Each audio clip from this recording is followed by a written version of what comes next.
Well, thank you, Chair Fox. And as the Speaker talked about, a lot of people say, why have the Democrats continued this charade of shutting down the government and inflicting pain, real pain, on millions of families across America?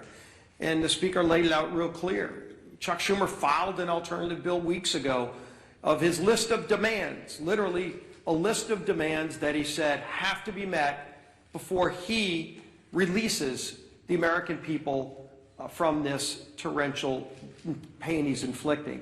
And it includes $1.5 trillion of new spending on far-left wish lists. Things like, yes, taxpayer-funded health care for illegals. It's in Chuck Schumer's bill. He guts rural hospitals, all as part of his demand to open up the government. It's not only not serious, it's also destructive. It's something that would actually hurt this country. And why? All so that he can show the radicals and the far left of his party that he's fighting Donald Trump. Everybody knows that's what this is about. Chuck Schumer is scared to death for his political future. He is way more concerned about his political job than he is about the jobs of millions of American families. And it's having a real impact on those families. Today, as has been pointed out, day 14 of the government shutdown that Chuck Schumer imposed on the country, and it is the day where checks would normally be starting to be processed for all of the government workers, many of whom will not get a paycheck because of Chuck Schumer's shutdown. You're already starting to see flight delays, families trying to go visit a relative, maybe go see one of their family members get married, go on a family vacation. They're not able to do that because of Chuck Schumer's shutdown. Our men and women in uniform at risk of losing their pay. And I will credit Donald Trump for a lot of things, but if you look, President Trump has not sat by and just waited for Chuck Schumer to get over his tantrum. President Trump has continued to do his job for the American people. And thank God, because the world is a safer place with President Trump at the helm. We saw that yesterday. What an historic day.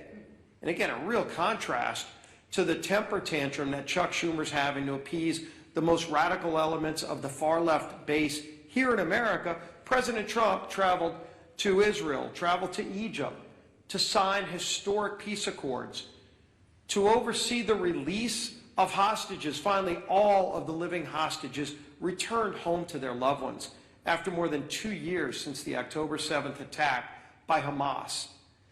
And one of the hostages, I think it's really important to hear this, because when you talk about real leadership, not just here in America, and the leadership that President Trump has provided to our country, but what that leadership means to the world, not only to our allies, but to the bad guys around the world. And yes, there are really bad people around the world.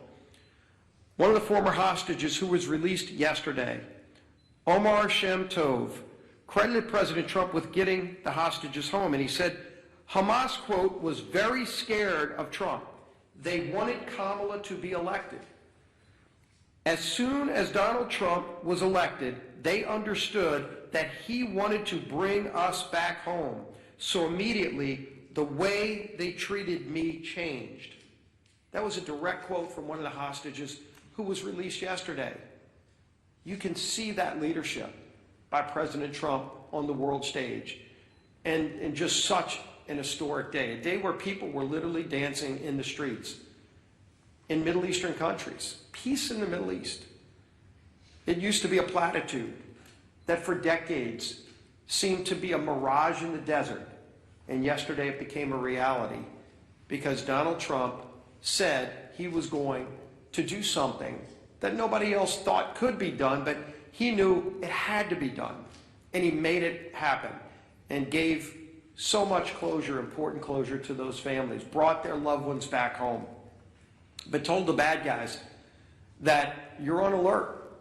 It's a new day in the world. You've seen all countries come together to see that moment in Egypt where countries from all around the world stood up to terror and said, we're going to restore peace in the Middle East. We're all going to be a part of it.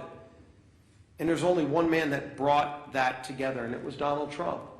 Even during a time where the contrast of Chuck Schumer throwing a temper tantrum here at home just to appease the most radical elements of his base, so that on the 18th, when they have the Hate America rally that everybody knows is coming, and that everybody knows Chuck Schumer needs to deliver a shutdown government to them to appease them. Well, how about you think about us? How about you think about those families who are struggling today because of Chuck Schumer's shutdown? There are real consequences to what Chuck Schumer is doing. Regardless of who he thinks he's appeasing, he is hurting so many people, millions and millions of people. But President Trump is not going to be daunted. President Trump found a way over the weekend to pay our troops. While he was finding peace in the Middle East, President Trump also found a way to say, even while Chuck Schumer doesn't care about our men and women in uniform, Donald Trump does. And he made sure that they will get their pay. But there's still so many others that won't because of Chuck Schumer's shutdown. This madness has to end. It is time for this shutdown to end. Chuck, don't wait for some mad march on the mall. Don't wait for some pats on the back for radical leftists who just want to hate America every single day because Donald Trump is in the White House. They can't celebrate the release of hostages because of the guy who achieved that release. That's a twisted, small segment of our society. The rest of America is celebrating. The rest of America is proud of what we're achieving. And there's so much more that this great country can achieve if Chuck Schumer just got out of the way. Just stop blocking the progress that most Americans cherish, want, deserve. Our country deserves a whole lot better than what we're getting from the failed leadership. And as Speaker Johnson said, maybe it's because Chuck Schumer's been around too long and wants to hold on to the old way of doing things, the failed way of doing things, that he won't let it go. He won't allow a new, more transparent process for running the United States government. That you're seeing this leadership team, this president, delivering every single day. Chuck Schumer wants to hold on to the past, but the future is calling, and we're going to deliver.